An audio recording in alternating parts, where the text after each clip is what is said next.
할렐루야. 예수를 믿는 신앙을 가지고 살아가는 사람이라면 누구나 자기가 가지고 있는 그 신앙이 깊어지기를 원해야 됩니다. 또 어떤 일에서도 흔들리지 않는 그런 강한 믿음을 얻기를 매일같이 우리가 소망을 해야 하거든요. 근데 여러분, 만약에 교회는 다니지만 별로 자신의 그 신앙에 대해서 관심이 만약에 없다면, 어떻게 보면 신앙생활을 굳이 해야 할 이유가 없는 거예요. 극단적인 답일 수도 있을지 모르겠지만, 신앙생활에 발을 들여 놓았다 그러면 그 신앙이 적어도 신앙인들에게는 전부가 되어야 된다는 사실입니다. 우리의 관심사는 적어도 믿지 않는 사람들과는 좀 분명히 차별화되어야 된다는 것인데요. 그래서 예수님도 우리의 관심사가 너희들 무엇을 먹을까 마실까, 무엇을 입을까, 뭡니까? 소위 육적인 것이 아니라고 하셨죠. 그 대신 정말 우리가 매일매일의 삶 속에서 관심을 가져야 하는 것이 무엇이라고 하셨나요? 먼저 그랬잖아요. 먼저 그의 나라와 그의 의를 구하는 것이라고 했죠. 그렇다면 우리 신앙인이 밤낮 가져야 하는 관심이 내가 가지고 있는 믿음, 신앙이어야 하는데, 어떻게 우리의 신앙이 날마다 조금 더 이렇게 깊어지고 또 이 성숙해지고 또 성장하여 나갈 수 있을까? 여기 우리가 항상 관심을 가져야 되겠죠. 여러분, 어떻게 생각하세요? 어떻게 하면 우리의 신앙이 날마다 깊어지고, 날마다는 아니더라도 쭉 그래프를 그려봤을 적에 우리의 신앙이 좀 잘하는 것 같다, 독수리 날개처럼 올라가면 이렇게 날아 올라가는 것 같다, 더 성숙해지는 것 같다. 어떻게 여러분 이런 일이 있을 수가 있을까요? 여러분 어떻게 생각하셔요? 저는 이렇게 봅니다. 하나님께서 우리의 신앙을 그리스도의 장성한 분량까지 자라게 하시기 위해서 하시는 게 있는데, 항상 우리에게 무언가를 요구하신다는 거죠. 그렇죠? 하나님의 요구사항을 대하는 우리의 태도, 우리의 자세에 달려있다는 겁니다. 오늘 본문은 아브라함의 생애 가운데서 가장 큰 임팩트를 주는 사건이죠. 예수 안 믿는 사람들도 성경을 몰라도 아브라함이 이삭 죽이려고 했다는 게 이야기 다 했거든요. 그걸 보면서 욕하는 사람들도 많죠. 기독교가 이런 종류인가? 그럼 우리가 말할 수 있는 죽였니? 아무튼 정말 큰 임팩트를 주는 사건이며, 성경 전체를 통틀어도 이 정도로 강력한 인사이트를 주는 사건은 손에 이렇게 꼽을 정도겠죠. 하나님은 아브라함이 100세에 얻은 이 이삭을 제물로 바치는 이 순종을 통해 아브라함이라는 이 인물을 21장까지 보았던 아브라함을 22장에서는 단번에 정말 보석처럼 빛나는 믿음의 이런 거장으로 세우시는 것을 볼 수 있습니다. 아브라함을 믿음의 거인, 믿음의 조상으로 불려지도록 만든 것은 아브라함의 순종 이전에 아브라함의 그 순종을 이끌어내신 하나님의 한 가지 요구가 있었기 때문에 그렇습니다. 자, 하나님께서 아브라함으로 하여금 순종하도록 만든 그 요구가 뭐였죠? 이 구절이었죠. 읽어봅시다. 시작. 내 아들, 내 사랑하는 독자 이삭을 데리고 모리아 땅으로 가서 내가 내게 일러준 한 산, 거기서 그를 번제로 드리라. 이게 요구사항이었습니다. 이 하나님께서 요구하시는 일로 인해서 해프닝이 벌어지기 시작하는 거죠. 여러분, 번제로 드리라고 했잖아요. 번제 잘 아시죠? burnt, 태워서 드리라는 뜻이잖아요. 근데 여러분, 그런 정도가 아니라 레위기에 보면 이 제사장들이 번제를 어떻게 드리는 거 좀 자세하게 나오는데, 제물 있잖아요. 어떤 제물이든 제물을 제사장한테 가지고 오면 배를 갈라요. 배를 가르고 내장을 다 끄집어내고 피를 한 방울도 남지 않고 피를 다 제단에 쏟고 그 다음에 남은 것을 태우는 게 번제예요. 저는 늘 생각합니다. 내가 구약시대에 태어났으면 한 날 가르고 이걸 해야 될 텐데 이 시대에 목사가 된 것이 정말 나는 축복이다 이런 생각을 한 적이 있어요. 이와 같은 끔찍한 번제를 위해 이삭을 드리라고 합니다. 아니 사람을 산채로 제물로 드리는 것은 그 당시 몰록신이라고 하는 그 우상 숭배를 하던 그 사람들이 그런 집단에서 행하던 예수님이 정말 저주하고 멸하셨던 최악의 범죄가 그거거든요. 사람을 산채로 드리는 것. 정말 인간이 상상조차 할 수 없고 이성을 초월하는 요구를 하나님이 하셨다는 것이 도저히 믿어지지 않을 뿐이죠. 그런데 그것보다 더 믿을 수 없고 공감이 되지 않는 것이 있는데 하나님의 이 이상한 요구에 곧바로 반응해버린 아브라함의 말도 되지 않는 순종이라는 거죠. 너무나도 태연히 그 어떤 불평이나 또 원망도 없이 하나님의 지시를 따르는 아브라함을 보면서 여러분 우리는 대개 무엇을 생각합니까? 정말 수도 없이 들었던 이야기고 읽었던 내용이잖아요. 그래서 창세기 읽다가 22장으로 넘어가면 어떤 분은 많은 내용이니까 쓱 지나가는 사람도 있어요. 아니면 말도 안 돼 라고 쓱 지나가는 사람도 있어요. 그래도 오늘 지나갈 수 없어요. 오늘 저는 설교를 해야 되니까. 그래 여러분 무슨 생각을 하셔요? 오늘도 읽었는데 여러분 제가 여러분들 머리를 한번 봤으면 좋겠어요. 무슨 생각을 하고 있을까? 여러분 어떻게 무슨 생각 안 하셨어요? 그냥 툭 지나가셨나요? 그랬구나. 아마 되게 아브라함의 이 스토리를 보면서 이런 생각할 것 같아요. 만약에 나에게 아브라함과 같은 시험이 찾아온다면 나는 과연 순종할까? 순종하지 못할까? 할까 못할까? 아마 이걸 제일 먼저 생각할 것 같아요.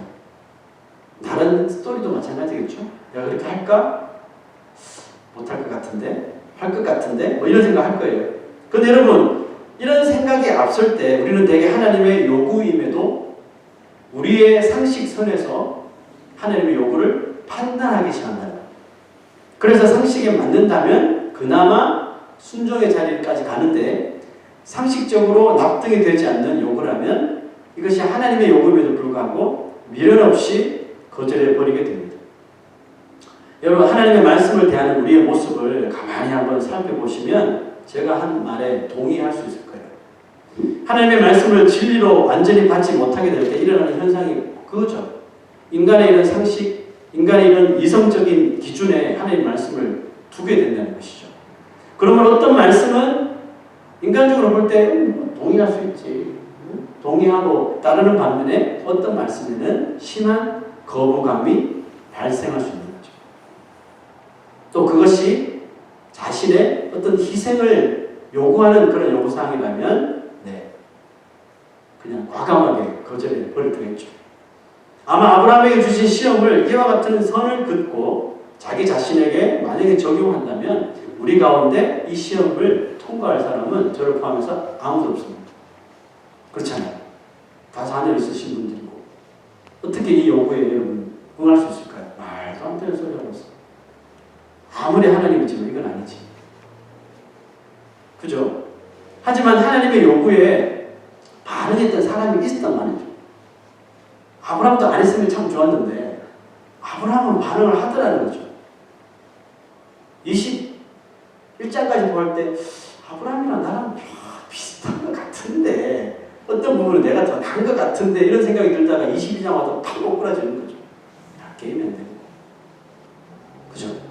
그러면 하나님의 요구에 반응했던 아브라함의 그 믿음을 우리가 오늘 잘 분석하고 관찰해 본다면 우리도 뭐 충분히까지는 아니지만 우리도 아브라함과 같은 순종이 일어날 수 있을 것이라는 희망이 보이겠죠.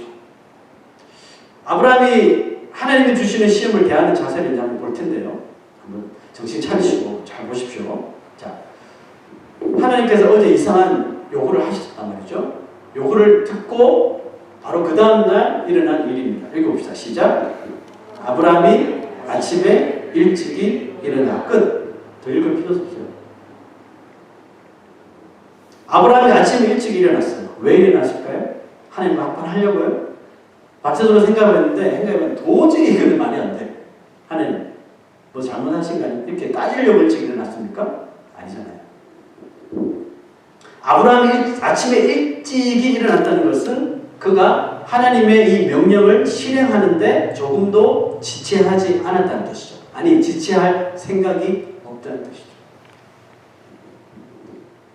우리가 어떤 일을 하겠다고 결심할 때가 있잖아요.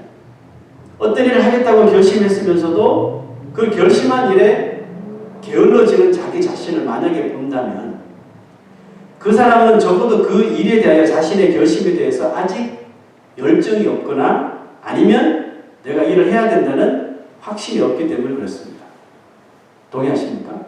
그렇잖아요. 우리도 많은 결심들을 하지만 어제는 그렇게 결심했는데 오늘 나의 행동을 보니까 전혀 결심한 대로 하고 싶은 마음이 없는 거예요. 게을러서 미적대면서 또 결심하고 또 미적. 그거는 확신이 없는 거죠. 열정도 없고. 자, 아브라함이 일생일대의 충격적인 하나님의 명령을 듣고도 아주 거침없이 침착하게 실행하고 있는 모습을 보면서 들었던 한 가지 생각이 있어요. 인간의 상식을 뛰어넘는 하나님의 요구에 아브라함은 상식을 초월하는 행동으로 맞받아쳐버렸다. 그죠? 아브라함도 인간인데 어떻게 그런 무서운 요구에도 전혀 흔들리지 않고 저렇게 행동할 수 있는 것일까요? 그것은 하나님과의 만남을 통해서 아브라함이 드디어 깨달은 한 가지가 있었기 때문인데요. 자, 그게 뭘까요? 하나님께서 우리 인간에게, 특히 믿는 사람에게 하시는 요구사항, 즉 시험은 인간의 상식에 호소하는 것이 아니라 바로 우리의 믿음에 호소하신다는 것. 이해하셨나요? 아브라함이 하나님의 요구를 이전까지 하나님의 요구를 인간적으로 또 이성적으로 상식선에서 맞추어 봤단 말이죠. 왜냐하면 애굽에 들어가면 사람들이 내 아내 때문에 미모 때문에 날 죽일 것 같으니까 인간적으로 이성적으로 저는 죽으면 안 되지. 살기 위해서 인간적인 행동을 하잖아요. 그렇게 해봤단 말이에요. 그랬더니 어떻게 됐어요? 죄다 실패하더라는 거죠. 죄다 실패하고 믿음의 불합격을 받더라는 거죠. 그래서 아브라함의 실패를 통해서 터득한 진리가 뭐예요? 하나님은 내가 정말 하나님을 믿고 있는가를 보고 싶어 하십니다. 여러분 이게 무슨 뜻입니까? 이것이 바로 하나님의 요구를 우리의 상식에 호소하는 것이 아니라 우리 믿음에 호소하신다는 거. 너 나 믿는다고? 정말 믿어? 하면서 요구를 해보시는 거죠. 그것을 깨달은 후 아브라함은 그 어려운 시험을 너무나도 쉽게 간단하게 풀어나가는 것을 봅니다. 내가 하나님을 믿고 있다는 것을 보이려는 마음이 우리에게도 간절하게 불듯이 일어날 수 있다면 인간의 감정, 지금 처해 있는 상황, 이런 환경을 고려하지 않고 오히려 그런 것들을 초월해버리는 역사가 우리의 신앙의 삶 속에서도 분명히 일어날 줄로 믿습니다. 예수님이 고기 잡던 베드로를 제자로 부르시기도 전에 한 가지를 제안하시죠. 그물을 깊은 곳에 던지라는 요청을 하죠. 그런데 이 요청이 얼마나 이상한 요청인 것은 다 알잖아요. 왜냐하면 밤새도록 한 마리도 잡지 못했거든요. 밤새도록 한 마리도 잡지 못했던 베테랑 어부가 예수님의 이 요구를 듣고 깊은 곳에 그물을 던집니다. 던지면서 했던 말이 있어요.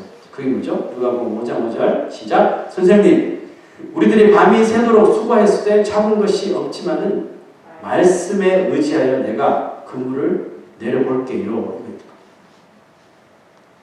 자, 지금 베드로는 뭘 내려놓은 거예요? 예수님의 요구사항에 어부라고 하는 고기 잡는 데 최적화된 어부의 상식을 내려놓은 거죠. 그죠? 밤새도록 했거든요. 모든 기술을 다 총망라해서 했는데 한 마리도 잡지 못했다. 그런데 낚시꾼도 아닌 예수님이라는 사람이 와서 깊은 곳에 그물을 던져라. 여기에 반응한 것은 어부라고 하는 그 기본 커먼 센스를 이미 내려놨다는 거예요. 내려놓고 말한 거죠. 말씀에 의지해서 내가 한번 내려보겠습니다. 라고 말한 거죠. 여러분, 우리는 아마 아브라함이나 이 베드로를 보면서 그들에 비해서 우리의 믿음이 아주 부족하다고 생각할 줄 모릅니다. 저도 마찬가지죠. 턱없이 부족하죠. 그러나 우리도 그들처럼 나의 이런 이성적인 판단과 또 내가 쌓아온 이런 삶의 상식을 내려놓고 오직 믿음으로 반응하는 순간 내가 보고도 나 자신을 믿지 못할 이런 역사가 우리의 삶에 반드시 일어나길 축원합니다. 두 번째로 볼 거는요. 아브라함이 하나님께서 자신의 신앙에 호소하시는 명령을 깨닫고 지체 없이 순종하잖아요.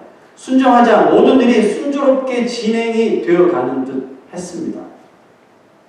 그런데 갑자기 숨이 턱 막히고 가슴을 빗으로 찌르는 듯한 상황이 벌어졌죠. 아들 이삭이 잘 따라오다가 갑자기 무심코 던진 한 가지 질문 때문이었습니다. 자, 그 질문 잘 아시죠? 한번 볼까요? 시작. 불과 나무는 있거니와 번제할 어린 양은 어디 있나요? 솔직히 하나님의 지시를 믿음으로 잘 버티고 여기까지 잘 버티고 있었던 아브라함에게 진짜 시험은 아마 아들의 이 질문일지도 모른다는 생각이 들었어요. 아브라함에게 핏줄이 주는 시험이 찾아온 거예요. 첫 번째 시험이 보이지 않는 하나님의 말씀에 대한 순종 여부였다면 두 번째 시험은 뭐예요? 눈에 보이는 인간적인 시험. 그것도 눈에 넣어도 아프지 않을 것 같은 피부치 아들을 통한 시험인 거예요. 이 이삭의 요구를 보면서 질문을 보면서 이런 생각이 들었어요. 아, 이거 좀 센데. 어떻게 보면 첫 번째 하나님의 지시사항을 들었을 때보다 이게 훨씬 더 세게 왔어요. 왜 그럴까요? 제가 자녀가 있잖아요. 여러분 어떻게 생각하세요? 첫 번째 시험, 두 번째 시험 어떤 게 더 강해 보여요? 여러분이 첫 번째라 그러면 할 말이 없어요. 아니 지금 자녀가 무슨 트러블이 있든지 체면회가 있냐 이 녀석을. 저는 그래서 이거 진짜 세다. 이게 정말 센데? 이런 생각이 들었어요. 과연 아브라함은 두 번째 시험을 어떻게 통과할까? 스토리는 다 알죠. 결말은 다 알지만 또 궁금해지기 시작합니다. 자, 그 다음에 이 아브라함이 했던 말을 한번 봅시다. 시작. 내 아들아, 번제할 어린 양은 하나님이 자기를 위하여 친히 준비하시리. God Himself will provide. 마음 확 와닿았어요. 아브라함은 어떻게 이런 절체절명의 순간에 이와 같은 너무나도 유연하고 정확한 대답을 발견할 수 있었을까? 아브라함이 피를 나눈 자신의 몸의 일부와 같은 아들로 인하여 정말 어떻게 보면 한순간에 진짜 신앙이고 뭐고 하나님의 요구고 뭐고 다 내팽개칠 수 있는 상황이거든요. 그렇잖아요. 그 이삭이 던진 한 말 때문에 갑자기 눈물이涌涌하면서 다 때려치고 싶은 생각, 충동이 정말 들 수밖에 없는 순간이거든요. 아마 무수히 많은 그리스도인들도 이 부분에서 딜레마에 빠지면서 좌절할 때가 많다고 믿습니다. 이처럼 말씀을 잘 따라 살아가다가도 우리의 발을 턱하니 움켜잡는 것이 있는데 그게 뭘까요? 바로 눈에 보이는 시험들이거든요. 눈이 안 보이면 우리 잘할 수 있을 것 같죠? 근데 일단 눈이 딱 뜨여지고 뭔가를 보기 시작하면 어려워지기 시작합니다. 기도하고 믿음을 지켜야지 하면서도 정작 눈에 벌어지는 상황에 무너져 내리는 자신의 연약함을 솔직히 볼 때가 많잖아요. 아브라함이 이삭에게 차분하게 전한 이 말을 다시 한번 생각해 봅시다. 하나님이 자기를 위하여 친히 준비하시리라. 진짜 맞는 말이거든요. 이 말을 묵상하면서 들었던 생각이 있었어요. 이 상황에서 이 아브라함이 내뱉은 이 말 중에서 가장 놀란 사람은 하나님입니다. 하나님이 정말 깜짝 놀라셨겠다. 이런 생각이 들었어요. 왜 이런 생각이 들었을까요? 이것은 아브라함이 이삭에게 답을 한 것이 아니라 그가 마치 하나님이 나중에 아브라함에게 보여주려고 했던 그 계획과 마음을 아브라함이 미리 읽어버린 듯한 고백이었기 때문에 그렇습니다. 그래서 하나님이 놀라셨겠다는 생각이 든 거예요. 그렇잖아요. 하나님은 아브라함에게 너 아들 번제로 드려 말했지만 자세한 내막은 다음에 일어날 이야기를 안 하셨잖아요. 네가 드리면 내가 마지막 순간에 양을 딱 숨겨놓을 테니까 뭐 이런 말 안 했단 말이에요. 그냥 희생 제물로 드려 이거만 하셨단 말이죠. 근데 하나님은 다른 계획을 가지고 계셨잖아요. 근데 다른 계획을 말하기도 전에 아브라함이 발설해버린 거예요. 하나님이 자기를 위하여 친히 준비해 놓았을 거야. 또 한 가지, 이제 그 모리아산 다 와서 이제 종한테 너희들 여기 있어. 내가 지금 이삭을 데리고 가서 하나님 앞에 예배 드리고 나 혼자 돌아올게 이렇게 말했나요? 우리가 함께 돌아올게 라고 이미 말해버린 거예요. 무슨 뜻일까요? 이삭은 살아서 돌아온다는 믿음이 있었던 거예요. 그러니까 하나님 안 놀라셨겠어요? 제가 어떻게 알았지? 제 마음에 들어와 있는 것 같아. 아브라함이 이렇게 성장했나? 제가 생각하는 아브라함의 신앙의 논리는 이렇습니다. 하나님이 시작하신 시험이라면 하나님이 끝내신다. 제 말이 아니라 고린도전서 10장 13절에 이런 말씀이죠. 읽어봅시다. 시작. 사람이 감당할 시험 밖에는 너희가 당한 것이 없나니 오직 하나님은 미쁘사 신실하시다는 뜻이에요. 너희가 감당하지 못할 시험 당함을 허락하지 아니하시고 시험 당할 즈음에 또한 피할 길을 내어주신대요. 왜요? 너희로 능히 감당하게 하시기 위해서. 아멘이죠. 우리를 어떻게 막 올무에 빠뜨리려고 하나님이 하시는 게 아니라는 거죠. 이 구절 보십시오. 여러분 여기 시험이라는 단어가 몇 번 나옵니까? 한 구절 안에 시험이라는 단어가 계속 연달아 나오죠. 전 이것을 보면서 와, 하나님 정말 시험하는 거 좋아하시는구나. 뭐 학생들도 시험 치는 거 좋아하는 학생들 있잖아요. 왜? 시험을 통해야지만이 내가 잘하고 있다는 것을 드러낼 수 있으니까. 은근히 시험을 기다리는 사람이 있잖아요. 여러분 아브라함 보십시오. 하나님이 시험 주시는 것을 어떻게 보면 좀 즐기는 것 같지 않아요? 자식을 지금 번제로 드리는 상황에서 즐긴다는 표현이 되게 좀 언매치하지만 마치 즐기는 것 같아요. 근데 이거 보세요. 이 구절 보니까 결국은 시험이 하나님께서 주시는 이 시험이 누구를 위한 결과입니까? 하나님 자신을 위한 거예요? 아니잖아요. 하나님을 위한 것이 아니라 시험 받는 대상, 당사자의 우리를 위한 것이라고 말하잖아요. 너희가 능히 감당하기 위해서. 감당하면 뭘 주신다는 거예요? 감당하기만 하면 다이아몬드처럼 빛나는 그 믿음을 줄게. 강한 믿음, 흔들리지 않는 성숙된 믿음 가질 수 있을 거야. 그거 아니에요? 감당하기만 해. 아닙니까? 결국 나 잘 되라고 주시는 것이 요구사항이고 시험이라는 겁니다. 그래서 바울이 하나님 시험 주세요 계속 말하는 거예요. 왜? 더 믿음으로 자라나기 위해서. 바울은 그냥 허구한 시험 달라고 고난 달라고 하나님을 떼쓴 사람이 아니에요. 제발 너 이 정도 하면 됐어 그만해 하는데도 계속 고난 달라고. 고난이 내게 유익이거든요. 고난을 통해서 내 믿음이 자라거든요. 주님 더 주세요. 더. 여러분 하나님의 마음을 아시겠습니까? 하나님이 시작하신 것이라면 하나님 손에서 끝나도록 우리는 어떻게 해야 돼요? 맡겨드리는 거죠. 그게 아브라함이 깨달은 시험을 대하는 자세였다는 겁니다. 우리랑은 좀 많이 좀 다르죠. 근데 21장에서는 아브라함도 그랬었어요. 근데 22장 와서 성숙되어진 아브라함을 볼 수 있잖아요. 그래서 제가 설교 초반에 자기 신앙에 대해서 관심을 가져야 된다고 말하잖아요. 관심을 가져야지 우리의 신앙이 자라든지 뭐 어떻게 되든지 결론이 난다니까요. 우리 신앙에 대해서 관심이 전혀 없으면 정말 신앙이 단짠합니다. 계속해서 제사리금 치든지 떨어지든지 하거든요. 하나님을 정말 깜짝 놀라게 만든 아브라함의 이 당돌한 하나님이 친히 알아서 하실 거야 라고 했던 이 당돌한 대답에 대하여 또 다른 성경에서는 너무나도 이 아브라함의 대답이 기가 막힌 건 아니고 놀라워서 이런 표현을 합니다. 자, 히브리서 기자는 아브라함의 이 생각을, 이 대답을 영적으로 이렇게 그려내는데요. 자, 히브리서 11장 19절.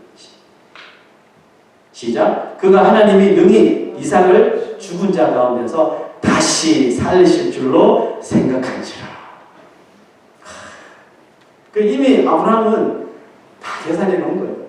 하나님께서 시험 주셨으니 그 시험의 강도를 본 게 아니라 이 시험 내가 죽을 수도 있겠다. 나 사라한테 맞아 죽을 수도 있겠다. 이거 생각한 거 아니에요. 21장까지만 해도 자기 살겠다고 사라는 어떻게든 상관없던 사람인데 이제는 완전히 달라지지 않습니까?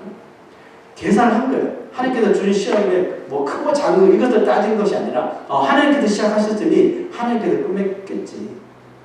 그러면서 이미 이 생각을 가진 거예요. 이삭을 죽은 자 가운데서 다시 살리실 줄로 이미 믿고 간 거예요.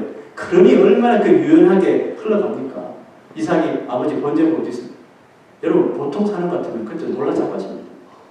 막 흥분해서 막 눈에 불이 나면서 눈물이 쏟아지고 머리에 들 텐데 아브라함은 하나님이 다 준비하실 거야.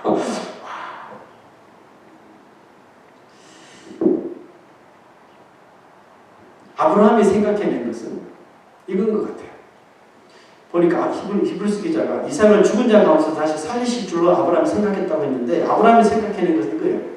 하나님이 나보다도 이 이삭을 더 끔찍히 사랑하신다는 것을 깨닫는 거예요.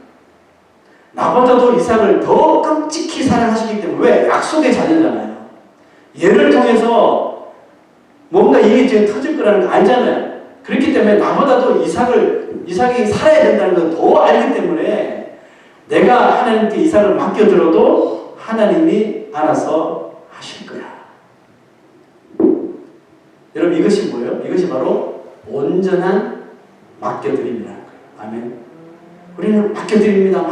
다 알아서 하세요 하면서 알아서 안 하잖아요. 물론 하나님 알아서 하시고 우리는 자꾸 거기에 끼어들죠. 내가 나서고 내가 기웃기웃하고 하나님 잘하고 계시니까 이러면서 그러면 잘 돌아가던 일도 우리의 끼어들 때문에 망칠 수가 있다.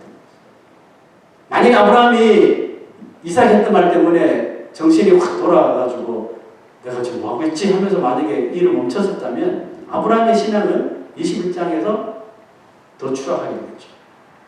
하나님께서 얘 멀었네. 아직 멀었어. 이 정도 시험을 견딜 만한 믿음이 없었구나 하면서 다시 밑에서 다시 시작했죠. 우리 이런 경험 있지 않아요? 예전에는 정말 조그마한 시련이나 시험이 오면 금방 넘어지고 막 흥분하고 막 쭉 열리고 그랬는데 어느 순간 좀 시간이 지난다 보니까 되게 자신이 차분해진 것을 느낄 때가 있지 않습니까? 예전 같았으면 한바탕 하는 그런 타이밍인데 calm down 하고 하나님 뜻이 있을 거야. 나를 단련시키시는구나 이러면서 그런 때가 분명히 있죠. 자 여러분 그러므로 우리가 하나님 앞에 맡겼다고 만약에 우리 입으로 고백했다면 정말 맡겨야 돼요. 그리고 무던히 하나님의 마무리 실력을 믿고 그냥 믿는 대로 나아가기만 하면 됩니다. 우리 여러분 바이블 타임을 통해서 지금 구약 성경 무엇을 읽고 있나요? 잠언 들어가셨죠? 잠언 전에 뭐가 있었나요? 욥기가 있었죠. 욥기를 읽으면서 우리의 관심은 보니까 이미 우리 욥기를 바이블 타임을 통해서 두 번째 읽은 거예요. 두 번째 읽으면 좀 새롭지 않습니까? 참 신기해요. 그냥 지나가다시 읽었는데 두 번째니까 어디서 많이 본 것 같고 그때 생각했던 게 막 기억이 나고 이게 세 번으로 돌아가면 어떨까요? 네 번째 가면 어떨까요? 10번을 돌아가면 어떻게 될 것 같아요? 여러분 영성이 달라집니까? 영감을 얻고 막 성령의 감화를 얻고 그래서 성경을 계속 읽으라는 이유가 그거예요. 강제적으로 우리가 두 번을 읽으니까 그런 일들이 벌어진다니까요. 제 말 안 믿는 사람은 후회할 거예요. 하여튼 욥기를 두 번 읽으면서 여전히 우리의 관심은 욥에게 있어요. 왜 욥이 고난을 당해야 되지? 두 번 읽었는데 또 이해가 안 돼. 욥은 잘못한 게 없거든요. 누가 봐도 의인이고 자녀들에게 잘하고 아내한테 잘하고 친구들한테 잘하고 너무 의인인데 동방에서 최고 의인인데 왜 신앙생활 잘하는 사람에게 왜 저는 말도 안 되는 어려움을 주실까라고 계속 질문을 하지 않습니까? 그런데 욥도 처음에는 그랬어요. 그런데 욥이 챕터를 지나면서 변화되잖아요. 그러면 23장, 42장까지인데 23장쯤에 욥이 했던 말이 있어요. 무슨 말일까요? 보시죠. 시작. 그러나 내가 가는 길을 그가 아시니 그가 나를 단련하신 후에는 내가 순금 혹은 정금같이 되어 나오리라. 우리는 지금 욥이 왜 고난을 당했지? 하나님 실수하신 거 아니야? 여기에 집중하는데 욥은 이제 바꿔서 하나님께 집중하는 거예요. 하나님께서 나에게 이런 시련을 주신 데는 그만한 이유가 있겠지라고 내가 가는 길을 나도 모르는데 하나님은 아셔요. 하나님이 아시기 때문에 이것은 나를 더 믿음의 사람 만들기 위해서 단련하시는 거구나 라고 아브라함처럼 생각하고 있는 거예요. 아브라함처럼 생각하면서 내가 이 일 후에는 정금같이 퓨어 골드처럼 하나님께서 사용하시겠지라고 말하는 거예요. 자, 여기서 첫 번째 단어가 그 벗이라는 단어가 나오죠. 그러나 이 그러나라는 단어가 참 멋진 단어예요. 왜냐하면 평상시에 우리가 볼 수 있는 그런 전환하는 그런 단어가 아니에요. 보세요. 욥이 고백한 그러나는 기막힌 신앙의 반전을 보여주는 단어인데요. 이 그러나 앞에 어떤 말씀들이 있는지 한번 보십시오. 읽어봅시다. 시작. 그가 왼쪽에서 일하시나 하나님이 일하시나 내가 만날 수 없고 그가 오른쪽으로 돌이키시나 내가 배울 수 없구나. 그러나 내가 가는 길을 그가 아시나. 이렇게 연결이 되는 거거든요. 욥이 하나님을 엄청나게 찾았겠죠. 왜 나에게 이런 시련을 주시는지. 내가 뭘 잘못했습니까? 따지고 싶고 하나님을 찾고 찾았지만 만날 수가 없어요. 하나님은 입을 딱 다물고 계셨어요. 이때가 신자들에게 욥뿐만 아니라 신자들에게 가장 힘들 때 아닙니까? 기도하는 사람들에게 가장 고통스러울 때잖아요. 아무리 부르고 불러도 내 마음에 어떤 감동도 없고 어떤 울림도 없고 어떤 하나님의 응답도 없을 때 상황은 너무너무 안 좋은데 하나님은 아무런 말씀도 하지 않아요. 욥은 그렇게 자신이 사랑하고 친구처럼 동행했던 하나님이 하필 자기가 엄청난 고난을 당하고 있을 때 사라져버립니다. 그 하나님으로 인하여서 엄청난 혼란에 빠지고 그 혼란에 휩싸여서 방황을 했지만 결국은 그 고난으로부터 마음을 다시 잡게 되었는데요. 그것은 뭘까요? 그것은 욥이 아브라함처럼 하나님이 주시는 이 요구, 이 시험의 마무리, 끝맺음이 무엇인지를 깨닫기 때문에 우리에게 주신 하나님의 요구, 이 시험을 연단으로 받는 사람은 아브라함 욥처럼 똑같은 답을 낼 수 있어요. 이 연단이 지난 후에는 나를 더 성숙하게 쓰시겠지라고 하는 믿음을 가진다. 그래서 욥기 마지막 장 42장에서 이와 같은 자신이 깨달은 것을 하나님 앞에 마지막으로 고백하는 구절이 나오는데요. 자, 보십시오. 읽어봅시다. 시작. 내가 주께 대하여 귀로 듣기만 하였사오나 이제는 눈으로 주를 배우나이다. Now my eyes have seen you. 이것은 욥이 자신의 눈으로 지금 하나님을 눈으로 봤다는 뜻이 아닙니다. 죄인이 하나님을 보면 죽습니다. 그러니까 이 말은 무슨 뜻일까요? 이 말씀의 진리는 마치 눈으로 본 것처럼 확실하고 정말 클리어하게 하나님이 분명히 살아계시는구나. 하나님의 살아계심을 이 고난을 통해서 깨닫게 되었다는 사실. 신앙생활을 귀로만 하면 안 됩니다. 물론 잘 들어야 되죠. 귀로만 끝나서는 안 돼요. 귀로만 하는 사람은 눈으로 보는 것에 무너질 수가 있습니다. 욥과 아브라함에게 영안의 눈이 열렸잖아요. 영적인 눈이 열렸잖아요. 영안의 눈이 열려야지 지금 내가 당하는 이 시험이 하나님께서 나에게 주시는 특별 훈련이라는 것을 깨닫게 됩니다. 영안이 열려지지 않으면 자신도 모르는 사이에 무너지는 거예요. 자기 자신의 상황을 보면서 무너지는 거예요. 욥과 아브라함에게 영안이 열려지는 은혜가 임한 것처럼 우리들도 어떤 상황에도 오직 하나님만을 볼 수 있는 눈을 달라고 끊임없이 기도해야 합니다. 자녀에게 문제가 있으니까 자녀를 보지 말고 자녀를 넘어에 계신 하나님을 보게 되는 거죠. 아브라함이 이삭이 그런 말 할 때 이삭을 보지 않고 이삭 너머에 계신 하나님의 계획을 바라봤잖아요. 그죠? 그래서 통과한 거예요. 아브라함의 시험이 마무리된 후에 하나님은 아브라함에게 두 번이나 이런 말씀을 하십니다. 보십시오.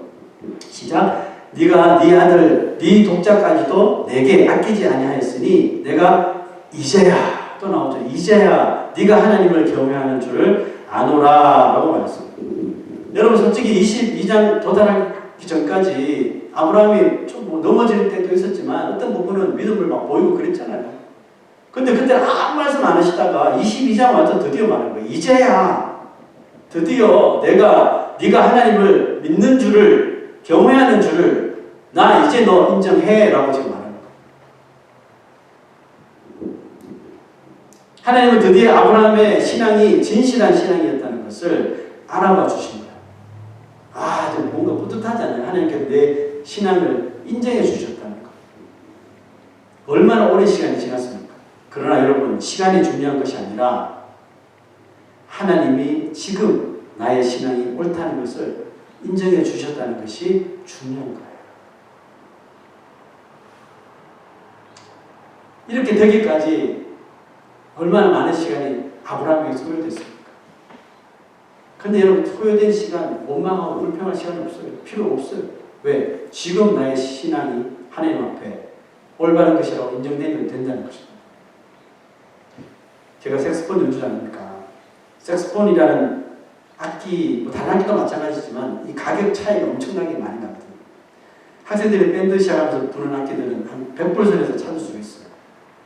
근데 이제 프로 연주자들이 쓰는 악기는 뭐 몇천 불, 몇만 불까지 막 갔거든요. 그 100불짜리가 있는 반면에 수천, 수만 불짜리도 있다는 뜻이죠. 근데 보면 똑같아요. 보통 사람들은 구분을 못하죠. 똑같아요. 아니면 어떤 게 보면 싼 악기가 더 샤이니합니다. 반짝반짝 빛나는 거죠. 그 아이들한테 뭐 살래? 그러면 바보같이 반짝반짝 빛나는 걸 살려고 해요. 이 싼 건 좀. 근데 여러분, 이 싼 색소폰이라고 비싼 색소폰하고 무엇이 차이를 만들까요? 여러분 안 보시니까 무엇이 차이를 만든다고 생각하세요? 악기를 만드는 재질일까요?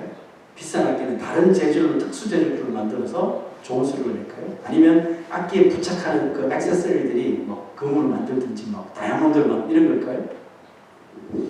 놀랍게도 이 싼 악기와 비싼 악기의 차이를 색소폰 악기만 한정해서 볼 때 이 차이를 만들어내는 것은 여러분들이 전혀 상상할 수 없는 망치질이에요. 그 색소폰 악기를 사람이 두들겨서 만드는 거예요. 휘어야 되니까. 싼 악기는 얇은 이 노쇠로 만들기 때문에 몇 번 두드리지 않아도 이 색소폰 악기를 금방 뚝딱 만들어냅니다. 하지만 비싼 악기는 이처럼 두꺼운 노쇠를 사용하는데 망치를 얼마나 두들겨야 될까요?